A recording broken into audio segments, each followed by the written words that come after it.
Elle a été députée, ministre et ombudsperson pour enfants. Il s'agit bien évidemment de Shirin Omiroudi Zifra.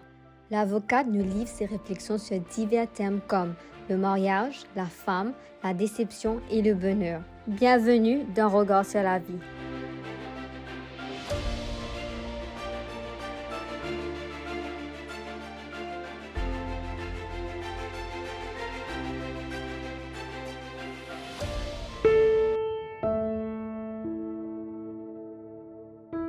En fait, moi, mon maman est morte, un peu moins que 8 ans.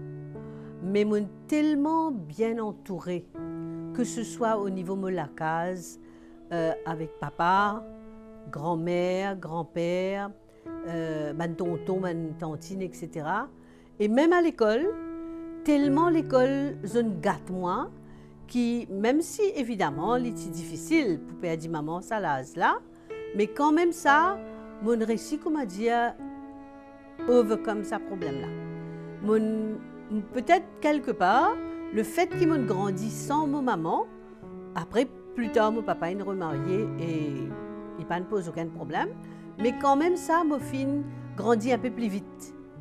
Et mes petits premiers enfants dans la case, donc je pensais qu'il y avait un effet assez extraordinaire au moins, mon obligé de grandir et prendre ma bonne responsabilité.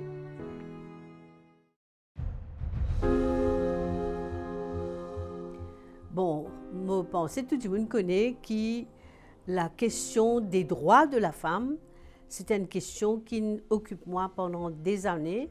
Et récemment encore, j'ai écrit un livre sur l'évolution des droits de la femme à l'île Maurice. Nous ne sommes pas capables de l'opinion sur la femme, mais nous guettons la femme comme une catégorie. Évidemment, malgré tout le combat qui nous a mené, et moi depuis les années 70, avec mes camarades, nous pouvons lutter pour que la situation de la femme améliorée à Maurice, pas juste côté la loi, évidemment la loi c'est très important, mais aussi dans la vraie vie. Mais nous trouvons que malgré tout, la loi a changé, la constitution a changé, beaucoup d'affaires ont changé, mais beaucoup de femmes toujours timides, toujours cachées, toujours pas confiance dans eux.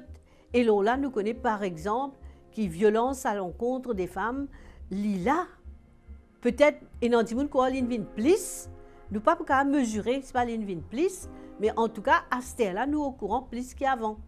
Et nous trouvons que ça, c'était encore un problème qui affectait les femmes, et en plus, il affectait toutes femmes, de différentes catégories de femmes, que ce soit les femmes travailleurs dans différents endroits, sont capables d'avoir un problème dans le travail, mais surtout sa violence, qui dit on appelle violence domestique, c'est-à-dire ils peuvent avoir violence par leur propre partenaire, mari, etc. Donc ça me trouve vraiment un fléau, et je suis content que le gouvernement peut prendre ça bien compte là à ce là, mais il y a un combat de longue haleine. Il faut dire que les femmes eux-mêmes renforcent les autres pour qu'ils n'appliquent ça comme si une personne faible.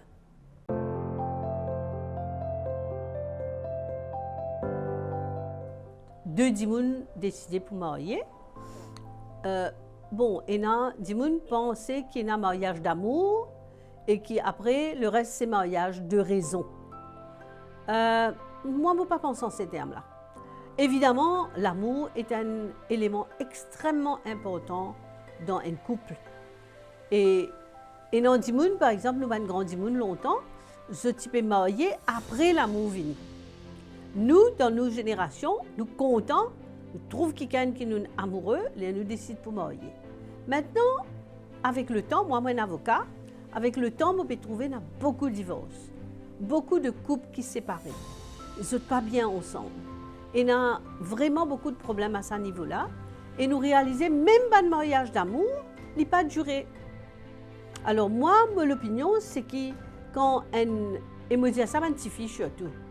Même si en vérité, ça un problème de divorce et de mésentente, nous avons aussi souffert. Il ne faudrait pas nous croiser madame qui souffert. Monsieur et madame, tous souffert là-dedans. Et je souffert dans différentes façons, mais je souffert. Donc moi, je pensais qu'une quand nous choisissons un partenaire, nous besoin, ça dit là, il besoin d'abord un camarade, il besoin un ami, un dimoun qui quand ça, parce que l'amour, passion là, ça, il pas duré longtemps ça. Après quelques années, l'amour là, il devient différent, il transformé. Et il faudrait qu'ici ça dit là, nous vraiment il y a un camarade dans lequel nous sommes capables de considérer qu'il nous a un soutien, mais il faudrait que ça dédie là, nous sommes camarades avant tout. Donc l'amour, ce n'est pas une affaire qui nous trouvait dans un roman à l'eau de rose. Hein. Ça, c'est bon pour un livre, pour un film. L'amour, c'est une affaire réelle qui chacun soutenir son camarade. Malheureusement, la déception nous gagne un peu partout. Les capables dans le couple, nous ne finissons mariés quelqu'un, après nous attendons qu'il peut faire une affaire qu'il ne peut pas faire. Et même nous capables d'aller dans le travail, nous rentrons dans un travail, nous pouvons penser, nous pouvons épanouir dans ce travail-là. Finalement, il n'est pas tout à fait ce que nous pensons. Bon, la déception, c'est un concept qui peut-être veut dire qu'il ne peut pas vivre une vraie réalité. Nous pouvons expect too much, nous pouvons croire qu'il y a quelque chose d'une telle façon, mais en réalité, c'est d'une autre façon. C'est ça la déception. Mais bon, ça fait partie de la vie, hein? Bien adapté. Pourquoi nous-mêmes qui avons créé le bonheur? Il ne faudrait pas nous contrôler les autres dimoun pour créer le bonheur pour nous. Puis non, ça mot bonheur avec un grand B là, il y a un peu spécial ça. Moi, je crois que tous les jours, il y a un bonheur, un petit bonheur, et qui nous profite de ce petit bonheur là. Parce que si nous pouvons penser que tout ce qui arrive nous, c'est pas bien, et qui nous peut attendre, et nous disons, je t'attends, hein? Je peux atteindre ce bonheur extraordinaire qui n'est pas connu dans la tête. Non, nous devons profiter de la vie à fond et nous devons connaître que de toute manière, quoi qu'il arrive, quand nous vivons la terre, nous tous seuls. Et quand nous pouvons mourir demain, nous sommes tous seuls. Même si dans nous la vie, nous avons un amoureux, un camarade, un collègue, à the end of the day, nous devons contre nous-mêmes.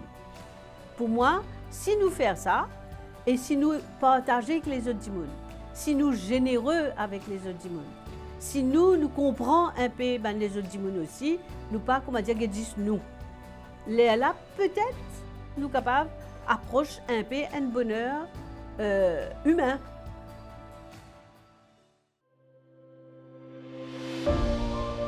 En vérité, je pense que l'essentiel dans la vie, c'est que chaque personne trouve son propre équilibre.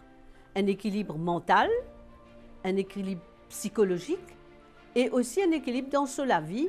Ça veut dire, est-ce qu'il peut amener la vie qui peut donner satisfaction et en même temps dans la vie privée et en même temps dans le secteur économique ou même le secteur social, si c'est ça qu'il y a envie. Donc, moi, je peux dire l'équilibre, c'est peut-être la chose la plus importante.